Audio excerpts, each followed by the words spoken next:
Next question जो है, इस वर्ड का एक वर्ड हमको चाहिए, remedy. Remedy for all disease, है ना। रेमेडी का मतलब होता है उपाय। रेमेडी का क्या मतलब होता है? उपाय जो है, या फिर इलाज जो है, इलाज, ठीक है। हर डिजीज का जो इलाज है उसको क्या कहते हैं? पैनेसिया, ठीक है। Remedy for all disease, her disease का जो उपाय है, इलाज है, आपको याद रखना है, उसको क्या बोलते हैं? पैनेशिया बोलते हैं, पैनेशिया बोलते हैं, ठीक है। एंटीडोट का मतलब होता है जो मेडिसिन होती है, खास करके टॉक्सिन, है ना, जो टॉक्सिन्स के अगेंस्ट जो मेडिसिन दी जाती है उसको बोलते हैं एंटीडोट, ठीक है। Medicine given against any toxin, कोई जहर वगैरह जो बॉडी में आ जाता है उसके खिलाफ, उसको उसका असर कम करने के लिए जो दिया जाता है ना, उसको एंटीडोट कहा जाता है, ठीक है। पेटेंट का हाँ, एंटीबॉडीज, एंटीबायोटिक का मतलब होता है ड्रग, है ना, कोई भी ड्रग या केमिकल, ये ड्रग या फिर chemical to kill micro organism,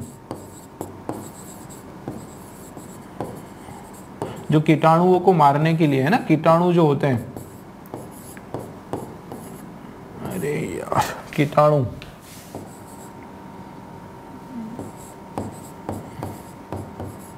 कीटाणुओं को मारने के लिए जो दवाई दी जाती है वो आपका क्या हो जाएगा?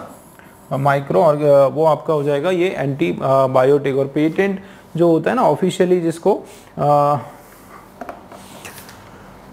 पेटेंट का, यस, पेटेंट का आपका हो जाएगा एक, वो वर्ड मेरे दिमाग से बाहर हो गया, है ना। पेटेंट जो है, हाँ, ट्रेडमार्क, रजिस्टर्ड ट्रेडमार्क जो होता है ना, वो आपका पेटेंट हो जाएगा। इसको आप बोल सकते हो रजिस्टर्ड ट्रेडमार्क, ठीक है। पेटेंट हम लोग लेते ही हैं हर एक दवाई वगैरह का, कंपनियों का, या कोई भी जैसे साइंटिस्ट वगैरह भी कुछ चीज़ें डिस्कवर करता है तो उसका पेटेंट ले लेता है, ठीक है। हर एक कंपनियों का ट्रेडमार्क होता है, तो वो सेंस में बात हो रही। पेनेसिया मतलब एक रेमेडी या उपाय, किसी भी इलाज, जो बीमारी है उसके उपाय को कहा जाता है पेनेसिया, ठीक। नेक्स्ट आपके सामने फिल इन द ब्लैंक्स हैं, देखते हैं इसमें कौन सा वर्ड फिट होता है। देखो, the old man has lost his memory, he is suffering from. चलिए, तो ऐसा जिसमें मेमोरी लॉस हो जाती है, ठीक है, एक मेमोरी अगर लॉस हो जाएगी, उस कंडीशन को क्या कहा जाता है? उसको कहा जाता है amnesia,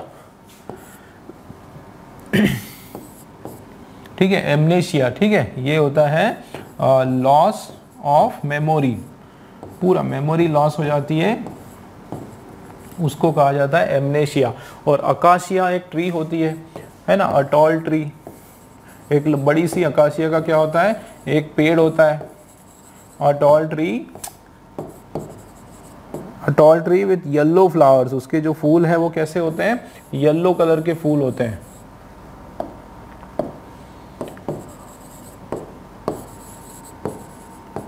having yellow flowers. Acacia का पेड़ जो होता है ना, पूरा कंप्लीट फ्लावर उसके येलो कलर के होते हैं, ठीक है। एनेस्थीसिया जो है, बेहोशी करने के लिए जो है ना, द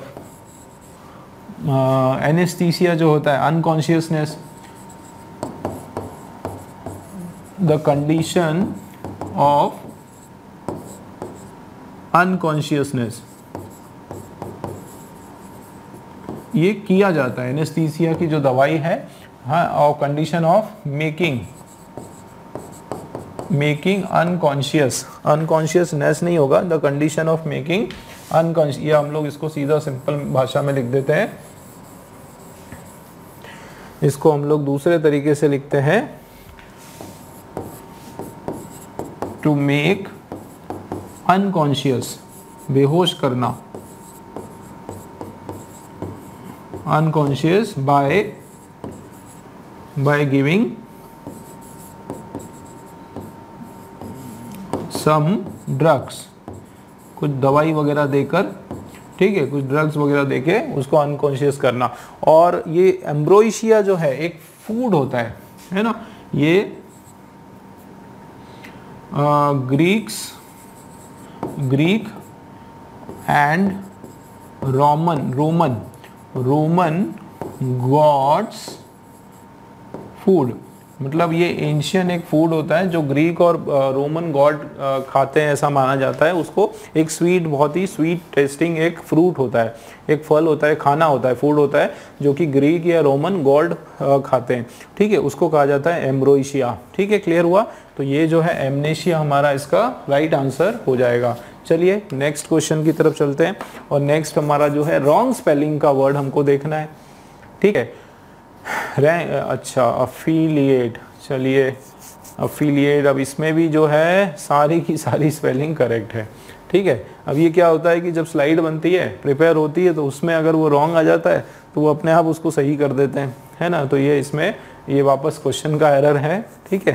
तो अब मैं आपको बता देता हूँ कि इसमें क्वेश्चन क्या था। ये एक्चुअली ये लिखा था अफिलेट, क्या लिखा था? अफिलिएट, जो कि गलत स्पेलिंग थी, ठीक है। तो इसको सही करके आपको जो है क्या करना था, अफिलिएट ये लगा देना था। तो इसमें जो है वापस से आपका नो एरर, इसके अंदर आपका कोई भी एरर नहीं है, ठीक है। नेक्स्ट क्वेश्चन हम लोग देख लेते हैं। नेक्स्ट क्वेश्चन जो है आपके सामने है ईडियम ग्रीन थंब, है ना। ये थोड़ा सा इजी है ईडियम, हालांकि ईडियम में कोई हमको एक बार याद रखना ही पड़ता है। अब हरा अंगूठा, है ना, तो वैसे तो समझ में नहीं आ रहा, लेकिन ग्रीन शब्द का ये मतलब है कि जो लोग खेती किसानी गार्डनिंग वगैरह में महारत हासिल की हो, जिनको बहुत पसंद है, उनके लिए होता है ये ग्रीन थंब। जैसे हम बोल सकते हो my mother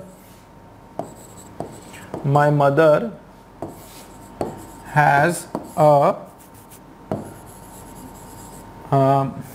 green thumb. My mother has a green thumb as she works whole day in a garden, कि वो जो है गार्डन में पूरे दिन गार्डन में काम करते रहते हैं, है ना, कुछ ना कुछ करते रहते हैं। इसका क्या मतलब है कि मेरी मदर जो है उनका ग्रीन थंब है, मतलब उनको हर दिन पूरे दिन जो है गार्डनिंग करने का बहुत शौक है, बहुत अच्छा लगता है ना। टैलेंट इन गार्डनिंग, जो जिसको गार्डनिंग में महारत है, जिसकी वजह से गार्डन पूरा खिल जाता है ना, बहुत अच्छे से पूरा फ्लावर वगैरह खिल जाता है, ऐसे लोगों को, ऐसी कंडीशन को ग्रीन थंब कहा जाता है, ठीक है। To have talent in gardening. Okay, तो ये हमारा जो है क्लोज टेस्ट का क्वेश्चन आ गया। 5 इसके अंदर ब्लैंक्स हैं, ठीक है ना, 5 आपके ब्लैंक्स हैं, और ये पूरा का पूरा पैसेज हम लोग इसको पढ़ के समझेंगे, ठीक है। और इसको पहले हम समझेंगे, उसके बाद हम लोग हमारे ब्लैंक्स को अप्रोच करेंगे। चलिए शुरू करते हैं। क्या हो रहा है यहाँ पे, अगाथा क्रिस्टी, ये किन्हीं का, इसका नाम है Agatha Christie, is a well known writer. ये राइटर है ऑफ मिस्ट्री बुक्स, ऐसी कुछ मिस्टीरियस किताब जिसमें फिक्शंस होता है, अच्छी स्टोरीज होती है, जो बिल्कुल हमको एडवेंचरस स्टोरीज होती है ना, हमें हमेशा इंटरेस्टेड रखती है इस तरह की जो स्टोरी बुक की राइटर है। The dash of each of her stories involves everyday character, कि उसका जो डैश है, क्या है, जो भी है, द डैश ऑफ ईच, हर एक उसकी जो स्टोरीज का जो है, इन्वॉल्व एवरीडे, वो क्या, उसकी स्टोरीज का जो केंद्र बिंदु होता था, वो क्या होता था, हर दिन का एवरीडे कैरेक्टर, मतलब वो रोज के जो कैरेक्टर्स हैं उन्हीं के इर्द गिर्द रहती थी। Dash we can relate to, जिससे कि हम लोग क्या कर सकते हैं, रिलेट कर सकते हैं, जोड़ के रख सकते हैं। This makes her stories more dash because whatever she writes about an happen dash any of us, मतलब कि ये जो चीज़ें हैं, यही जो चीज़ें हैं उसकी स्टोरी को बहुत ज़्यादा डैश रखते हैं, है ना, जाहिर सी बात है, इंटरेस्टिंग रखते हैं, ऐसा ही कुछ होगा, क्योंकि एक्सक्यूज मी, क्योंकि जो भी वो लिखती है ना, अबाउट हैपन, कुछ भी कुछ है, हो रहा है, कोई भी हैपनिंग्स का, डैश एनी ऑफ अस, है ना, तो ये डैश जो है हमारे ऊपर कुछ हो सकता है। What makes her stories more interesting, जो उसकी स्टोरी को ज्यादा इंटरेस्टिंग बनाता है वो क्या होता है, dash the twist at the and. और जो सबसे अच्छी बात, ये जो उसकी कहानी को सबसे ज्यादा इंटरेस्टिंग बना के रखता है वो होता है आखिरी वाला ट्विस्ट। वो अपने स्टोरी में जो है एकदम ट्विस्ट डाल देती है, जिससे जो है और भी उसको पढ़ने में बहुत मजा आता है। तो इसमें इसको पढ़ने से हमको एक रफ, भले ही इसका पूरा समझ में ना आए कोई बात नहीं, नहीं आएगा क्योंकि ब्लैंक्स भी है ना। तो उसमें बस एक हमको एक आइडिया लग गया, हमको ये पता चल गया कि ये एग्जैक्टली एक अगाथा क्रिस्टी की जो स्टोरी लिखने का जो तरीका है, उसका जो सलीका है लिखने का, उसके बारे में बात हो रही है ना। उसमें बताया जा रहा है कि किस तरह से वो स्टोरी लिखती है और कैसे उसकी जो कहानियां हैं वो हमको अट्रैक्ट रखती है और क्यों वो इतनी ज़्यादा इंटरेस्टिंग है, क्योंकि लास्ट में जो है उसकी स्टोरी में क्या होता है, ट्विस्ट आ जाता है। ठीक, क्लियर। चलिए अब हम लोग शुरू करते हैं इसके ब्लैंक्स को सॉल्व करना। तो फर्स्ट आप देखो किसकी बात हो रही, अगाथा क्रिस्टी जो है वेल नोन राइटर है मिस्ट्री बुक्स की। The dash of each of her stories, तो देखो क्या हो रहा है, किसकी बात हो रही, style of each of her story involve everyday character या प्लॉट। स्टाइल ऑफ स्टोरी नहीं होता, स्टाइल ऑफ राइटिंग होता है। यहाँ पे स्टोरी की बात हो रही। टाइटल ऑफ स्टोरी वो अट्रैक्ट करता है कैरेक्टर, नहीं, हम टाइटल की बात नहीं कर रहे, पूरी स्टोरी का क्या एंडिंग, नहीं, स्टोरी का पूरा प्लॉट। ठीक है, पूरा जो प्लॉट होता है मतलब वो जहां उसका बैकग्राउंड या जहां पे उस स्टोरी का एक केंद्रित जहां पर वो केंद्रित होती है। प्लॉट का मतलब होता है कि जहां पर उसकी स्टोरी जिस गांव में है या फिर किसी ऐसे शहर में है या किसी जंगल में है, जो प्लॉटिंग वो जो करती है, जिस तरह से कैरेक्टराइज करती है वो स्टोरी में हर चीज़ों को, वो चीज़ें जो है वो हर एक दिन का कैरेक्टर से रिलेटेड होता है। मतलब यहाँ पे जो राइट वर्ड है मीनिंग के अकॉर्डिंग वो क्या हो जाएगा आपका प्लॉट। इसीलिए मैंने कहा था इसको समझना बहुत ज़रूरी है, ठीक है ना। तो वो जो प्लॉट होता है वो ईच ऑफ हर एक उसकी स्टोरी का, उसमें हर दिन के जो कैरेक्टर्स होते हैं, और आगे देखो आप characters dash which can relate to, मतलब वो हर दिन के ऐसे कैरेक्टर होते हैं डैश से विच नहीं we dash we can relate to, जिससे कि हम अपने आप को जोड़ सकते हैं, हम अपने आप को रिलेट कर सकते हैं। तो क्या होगा, whose, these, क्या होगा, कौन सा रिलेटिव प्रोनाउन होगा, दैट हो जाएगा। क्या हो जाएगा, दैट यहाँ पे सही हो जाएगा कि भाई उसकी जो अगस्ता क्रिस्टी जो है बहुत वेल नोन मिस्ट्री बुक है, मिस्ट्री बुक वो की राइटर है, और उसका जो प्लॉट होता है ना, जो प्लॉट इन ईच ऑफ उसकी हर एक जो स्टोरी में प्लॉट जो होती, कहानी जो होती, कथा जो होती है ना, वो हर दिन का कैरेक्टर से जुड़ा हुआ होता है, और दैट वीकेंड जिसको हम लोग क्या कर सकते हैं, रिलेट कर सकते हैं, हम अपने आप से उसको जोड़ कर देख सकते हैं। ठीक है, आगे देखो, दिस मेक्स हर स्टोरी, देखो this makes her stories more dash, ये उस अपनी जो उसकी जो स्टोरी है, मतलब ये जब हमको ऐसा लगता है कि वो जो स्टोरी जहाँ पे चल रही है, जिस बैकग्राउंड में चल रही है, ऐसा लग रहा है कि वो हमारे ऊपर ही वो घटना घटित हो रही है, और इसके कारण ही जो है उसकी कहानी हमको क्या लगती है, और ज़्यादा क्या लगती है, सरकास्टिक लगती है, या फिर रियलिस्टिक लगती है, एग्जॉटिक लगती है, या आर्टिस्टिक लगती है ना। तो सरकास्टिक का मतलब होता है जिसमें बहुत सारा व्यंग्य छुपा हो, ठीक है, कुछ और कहा गया है उसमें, एक तरह से क्रिटिक्स छुपा हुआ है ना, क्या छुपा हुआ है, क्रिटिक्स छुपा हुआ है, कुछ ना कुछ कमेंट्स या रिमार्क्स छुपे हुए हैं, है ना। सरकास्टिक का मतलब क्या होता है,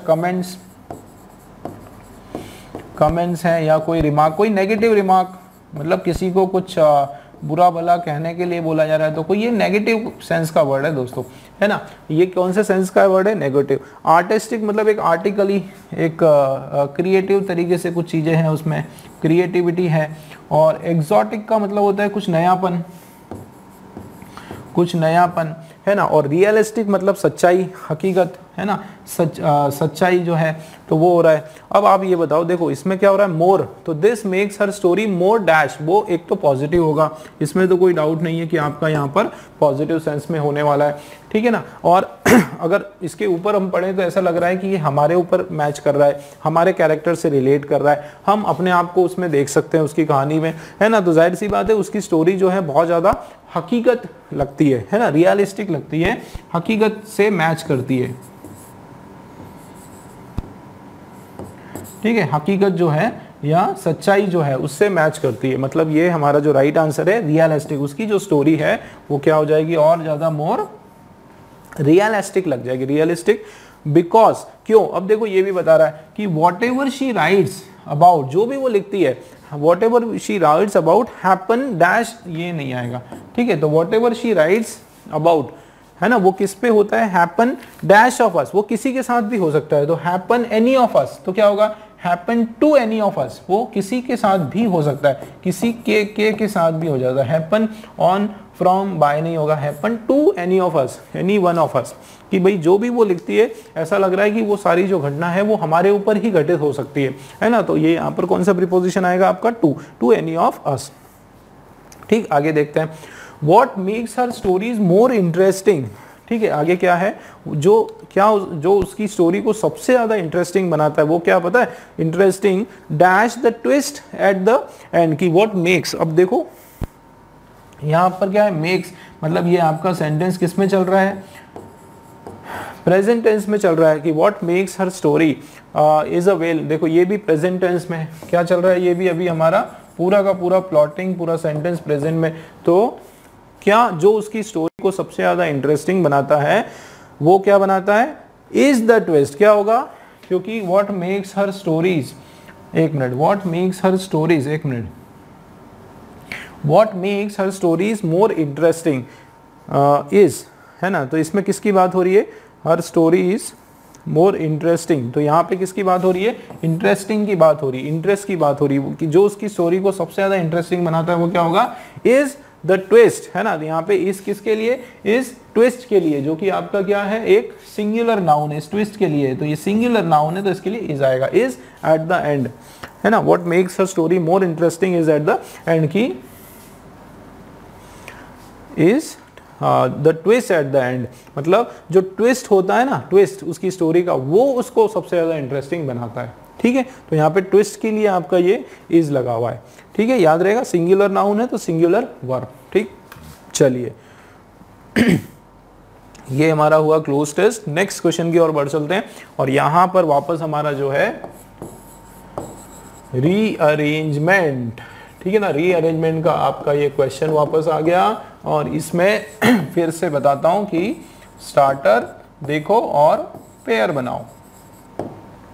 चलिए स्टार्टर क्या होगा, किससे हम लोग स्टार्ट करेंगे, क्या लिखा हुआ है, children are most adversely affected, बच्चे जो है ना वो सबसे ज्यादा, भाई मोस्ट आ गया यहाँ पे, सुपरलेटिव डिग्री आ गई, कौन सी डिग्री, सुपरलेटिव, सुपरलेटिव, बच्चे जो है वो सबसे ज्यादा अफेक्ट होते हैं, सबसे ज्यादा उन पर असर पड़ता है।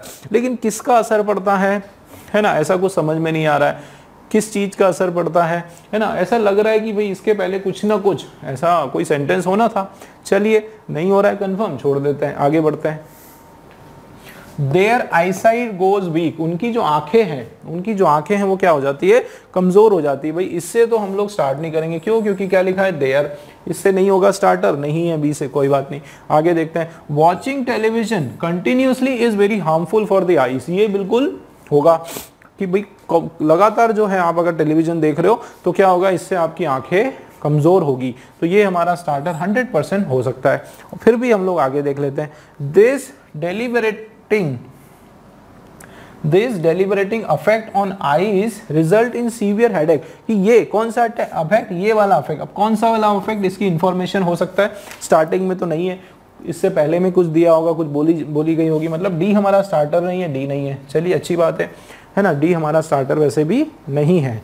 तो जो फाइटिंग है हमारी, कंपटीशन जो है वो ए और किस में है, सी में, और आप लोग डिसाइड करो कि भाई स्टार्टर ए होगा कि सी होगा। देखो चिल्ड्रन आर द मोस्ट, बच्चे जो है वो मोस्ट एडवर्सली अफेक्ट, ऐसा लग रहा है स्टेटमेंट, इसके बाद भी कुछ बोलने की जरूरत नहीं है, यहाँ फिनिश हो गया, है ना। तो एक तरह से एक ऐसा स्टार्टर है जो अपने आप में पूरा स्टेटमेंट है, अगर इसको इसके आगे कुछ और लग ही नहीं रहा कि ऐड करना है, तो ये हमारा स्टार्टर नहीं होगा। ठीक, ए हमारा स्टार्टर नहीं होगा, बी जो है सॉरी ए अगर हमारा स्टार्टर नहीं है, दो ऑप्शन हमारे कैंसिल हो गए। ठीक है, दो ऑप्शन हमारे कैंसिल हो गए, हमारा जो स्टार्टर है वो सी है। क्या है हमारा स्टार्टर, सी है, और सी के 2 पॉइंट है। अब हमको क्या है, पेयरिंग बनाना, या तो आपका आंसर सी भी होगा या फिर आपका आंसर सी और ए होगा। देख लेते हैं, सी और बी को देखते हैं पहले। देखो क्या बोला जा रहा है कि वॉचिंग टेलीविजन, टीवी देखना, हम लगातार टीवी को देखते रहना, देखना वो क्या है, वो आंखों के लिए बहुत ज्यादा नुकसानदायक है, बिल्कुल सच है। अब आगे सी के बाद बी देखते हैं। देयर आई साइट, अब देखो वॉचिंग टेलीविजन नुकसानदायक है, अब देयर आई साइट, अब किसकी आई साइट ये यहाँ पे पता नहीं चल रहा है, यहाँ वॉचिंग टीवी की बात हो रही है, उसके बाद सीधा देयर आ गया, तो ये देयर किसके लिए, इसका इंफॉर्मेशन नहीं मिल पा रहा है, मतलब सी भी हमारा रॉन्ग हो गया, मतलब सी ए हो सकता है आंसर। अगर सी भी रॉन्ग है मतलब ये हमारा आंसर है, आ गया 1 मिनट के अंदर, ठीक है, ये हमारा आंसर है।